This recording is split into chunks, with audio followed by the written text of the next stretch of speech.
Because it is about all of us, not just some of us. And so we need to work together. Now, we have a lot of issues that we're talking about as it pertains to transportation, right? You know, yet everybody wants to widen the same corridor. Do you ever think about that? It's like, let's just add another lane. We need to think outside the dome.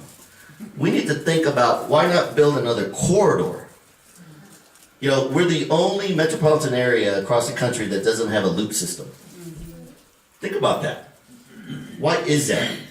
You know, because we have to make sure that we get people around. And I'm going to tell you, out of a $30 billion budget that the state has, we have the money to be able to build those projects. We just need to prioritize. As I travel the state of Colorado, you know, I hear time and time again, opioid addiction, mental health, housing, transportation. You know, what we see here in the urban corridor is not what's happening out in rural Colorado. There is a huge divide. We need to fix that. You know, small business. I'm going to be a strong advocate for small business because small business is what makes America great. Our country was built on the shoulders of small business, not corporate America. You go to any community and you will see small business being actively involved, creating a good quality of life for that community. If you drive down the main street and you see vacant storefronts, that is a community that's struggling. That is a community that needs vitality, economic stimulation of some sort or another. You know, and there's 500,000 small businesses in the state of Colorado. They employ over 1 million people. And they care about their employees. So we need to remove the regulations that are strangling the success of small business. Education. I'm a strong advocate for choice. I think parents truly understand what's in the best interest of their children. However, I also want to make sure that everybody that graduates is ready day one to work. You know, we've given our children an opportunity to say, you know what, work smart, not hard. So we tell them, go to college, right? Go to college. We didn't tell them there'd be debt along with that. But we also left behind those people that not everybody's going to go to college. Not everybody can afford to go to college. And we cannot let them think that because they don't have a piece of paper that says college degree, that they can't achieve the American dream. That they can't do everything that they want to do because they don't have that piece of paper. We need vocational and technical training in the high schools. We need to give them an opportunity to feel good about who they are and what they stand for. You have a job, you have dignity. You don't have a job, you're going to lose that dignity really fast because you're not able to feel that you're contributing or producing. So we need to make sure that we do that. You know, the other thing, fraud, waste, and abuse. $30 billion. I can tell you without even flinching, there's 23 to 27% of that budget is fraud, waste, and abuse. And we need to fix that. There's plenty of money for us to achieve what we need to achieve, and more importantly, we just need to prioritize. Now, I'm a constitutional conservative. I believe in the rule of law. I believe in the Second Amendment. You know, I carry a concealed weapons permit. I'm not carrying today. I am, don't worry. But I support the Constitution. I support legal immigration. I do not support sanctuary cities. You know, we all fall under the Constitution of the United States. And I carry a copy everywhere I go. Because these are the founding principles that give us our rights and our protection. Nobody gets extra rights or extra protection. And when we talk about sanctuary cities, we're sending the wrong message. You know, we need to correct that. And people say, well, Greg, what would you do with Denver? What would you do with Aurora? I know these mayors. Michael Hancock and I go back 20 years. Mayor Hogan and I, he used to sit on he was a director of E470 when I was on the board. I know these men. I can talk to them. But at the same time, I can also pull funding if they're not doing the right thing. Right? And as a governor, you have tools to make sure people understand that you're serious about what you're talking about. Because we have to protect our people. It's important for that. You know, so there's a lot of things that we're going to face And I'm looking forward to answering all your questions, but here's the thing. What you see is what you get. I'm not interested in playing politics.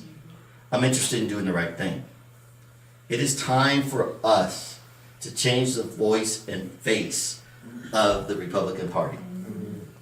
They need to know that we care. And here's the thing that I want to plant a seed. When we talk about selecting a governor nominee from the Republican Party, are we going to look to see who's got the most money? Are we going to look to see who's got the most popularity?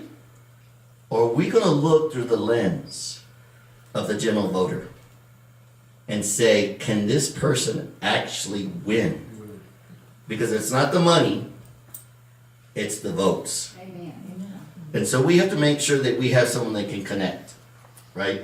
Someone that can get into those communities. I've been the only Republican gubernatorial candidate that when we get invited, and we get invited to the Democrat forums. I'm the only one that goes.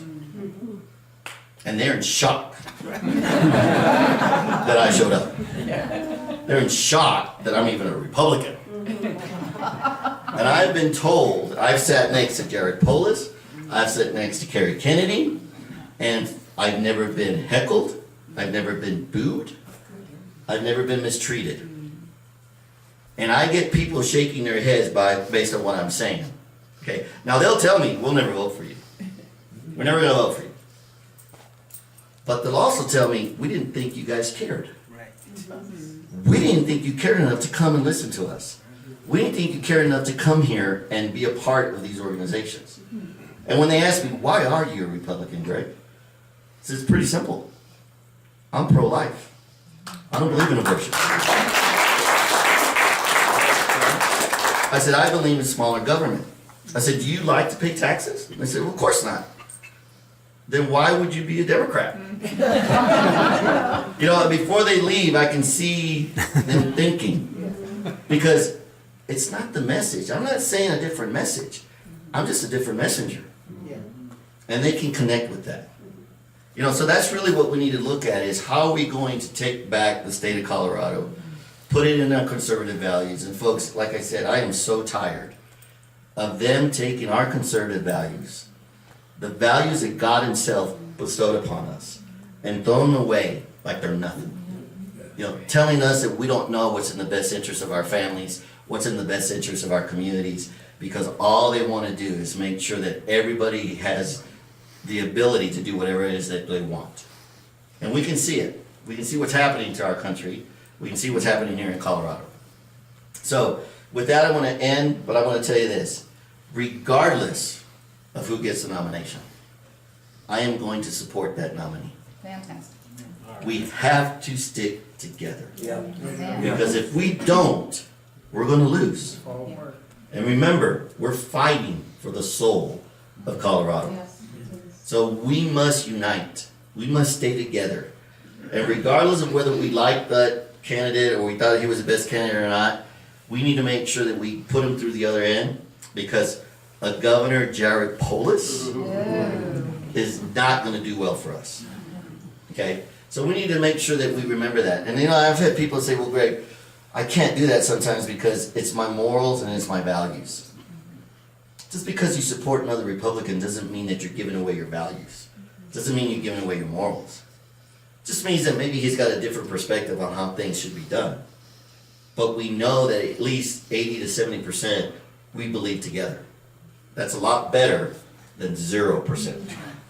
You know, so I'm looking forward to answering your questions. I think it's, you know, I want to thank John Philip Sousa for coming out, you know, and supporting me. You know, when I mentioned this on the radio yesterday morning on the Richard Randall show, you should have heard the reaction of Richard Randall on air. He said, Greg, are you serious? He's coming? He goes, if you have that endorsement, that is huge. Yes. That is a big step for you. You know, so I want to thank you for coming out. You know, again, my name is Greg Lopez. I'm running for governor. I ask for your support. And like I said, you know, whatever you can give, that's for sure. I come from humble beginnings. I'm not going to waste it. But we are going to get there. You know, I'm going through the state assembly. I'm not petitioning on. And right now, the sentiment in the community is, I'm gonna get on the ballot. The real question is, I'm gonna get top line or not. Because if I get the most votes, I will get top line on the ballot. And that's 5 to 6 points automatically. Because people won't go down the list.